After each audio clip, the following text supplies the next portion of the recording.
Bismillahirrahmanirrahim. Assalamualaikum warahmatullahi wabarakatuh.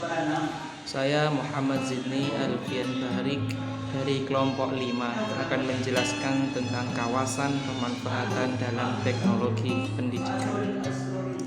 Bismillahirrahmanirrahim. Pengertian media.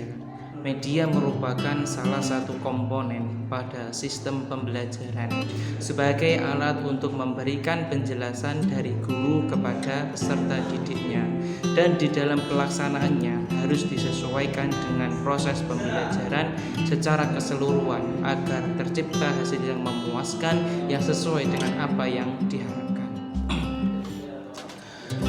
Sedangkan pemanfaatan media, yakni manfaat atau fungsi media merupakan alat berinteraksi yang langsung dan tak langsung antara guru dan siswa untuk memperlancar komunikasi serta jalannya proses pembelajaran. Sedangkan manfaat praktis dari penggunaan media pembelajaran di dalam proses pendidikan diantaranya yakni media pembelajaran dapat memperjelas serta mempermudah penyajian pesan dan informasi antara guru dengan siswa.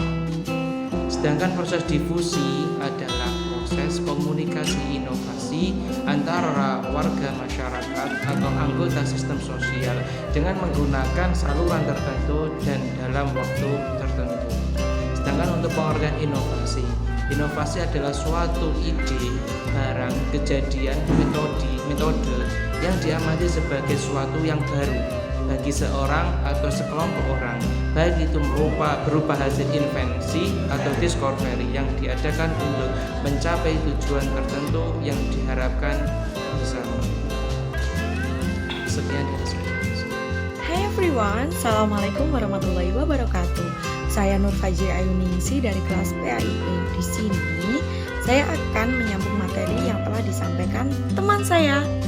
Baik, langsung aja. Di sini saya akan menyampaikan materi tentang implementasi dalam pemanfaatan teknologi dalam pendidikan serta institusional dalam pemanfaatan teknologi dalam pendidikan. Yang pertama langsung saja kita bahas, yaitu implementasi dalam pemanfaatan teknologi pendidikan. Implementasi itu apa sih? Implementasi itu merupakan salah satu penyediaan sarana yang dilaksanakan untuk mendapatkan hasil atau menimbulkan dampak.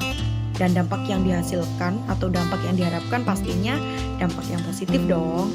Oke, di sini dalam situasi dunia yang sekarang ini, kita sebagai calon pendidik, kita harus mampu menerapkan sistem pembelajaran yang mengutamakan keamanan dan kenyamanan serta tidak luput dari tata cara penyampaian yang baik dan benar.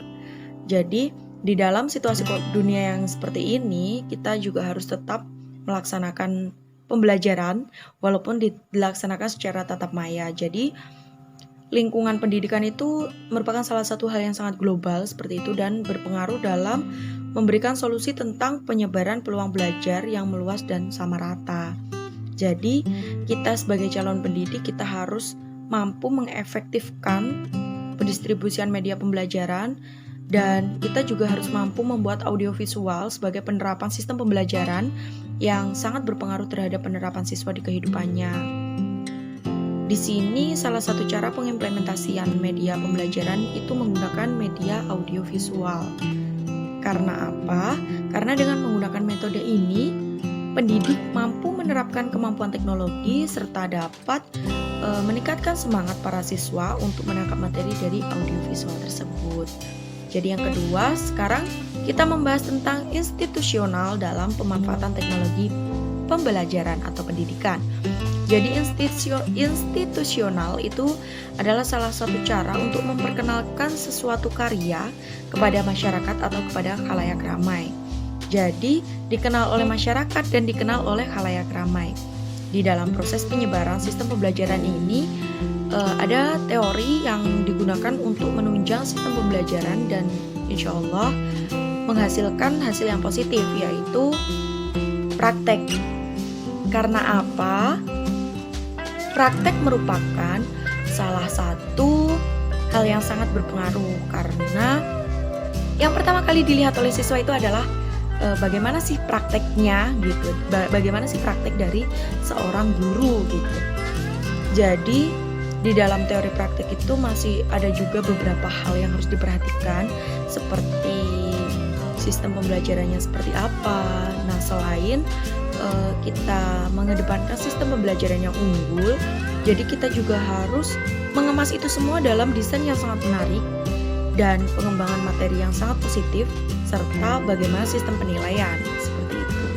Mungkin itu yang dapat saya sampaikan, ada kurang lebihnya saya mohon maaf. Akhir kata, wassalamualaikum warahmatullahi wabarakatuh. Assalamualaikum warahmatullahi wabarakatuh.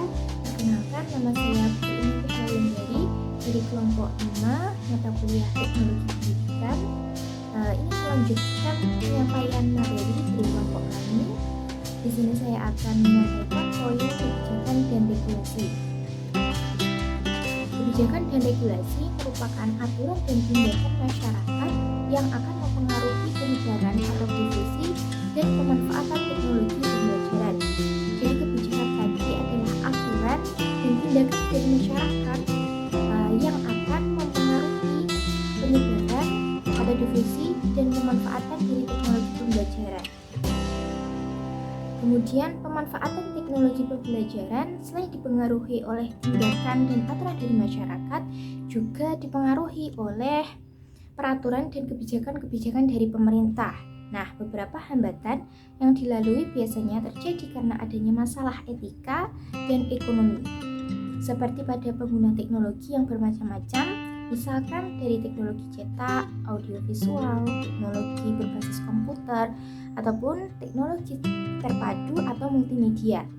Itu bisa dikenakan hukum hak cipta. Nah, adapun cakupan dalam kawasan pengelolaan ini adalah seperti berikut. Ada 5 poin. Yang pertama, pengelolaan proyek. Pengelolaan proyek meliputi perencanaan, monitoring, dan pengendalian proyek desain dan pengembangan. Jadi pengelolaan proyek ini masih dalam belum hasil jadinya, masih dikelola. Kemudian yang kedua, pengelolaan sumber. Pengelolaan ini mencakup perencanaan, pemantauan, dan pengendalian sistem pendukung dan pelayanan sumber. Pengelolaan memiliki titik fokus pada upaya berbagai sumber belajar yang telah tercakup dalam kawasan pengembangan. Dalam kawasan pengembangan tersebut agar digunakan secara optimal bagi para penggunanya. Kemudian yang ketiga adalah pengelolaan sistem penyampaian. Nah, dari yang sebelumnya tadi, pengelolaan proyek yang mana masih meliputi perencanaan, monitoring, kemudian sumbernya pula atau pengelolaan sumber. Nah, yang ketiga ini adalah pengelolaan sistem penyampaian. Pengelolaan sistem penyampaian meliputi perencanaan, pemantauan, dan pengendalian medium dan cara penggunaan yang dipakai dalam menyajikan informasi pembelajaran. Nah, dalam pengelolaan penyampaian ini baru dikelola bagaimana dalam menyampaikan informasi pembelajaran tersebut. Kemudian yang keempat, kepada peserta didik, pengelolaan sistem penyampaian memiliki titik fokus pada upaya untuk mengedukasi peserta didik dan pengguna pada umumnya dalam hal penggunaan sumber belajar yang tersedia sesuai dengan prosedur valid yang telah ditetapkan. Kemudian yang terakhir adalah pengelolaan informasi. Pengelolaan informasi ini meliputi perencanaan, pemantauan, dan pengendalian, cara penyimpanan, pemindahan, atau pemrosesan informasi dalam rangka tersedianya sumber untuk kegiatan belajar mengajar. Nah, sekian penyampaian isi makalah dari saya. Ada kurang lebihnya saya mohon maaf. Akhirat, wassalamualaikum warahmatullahi wabarakatuh.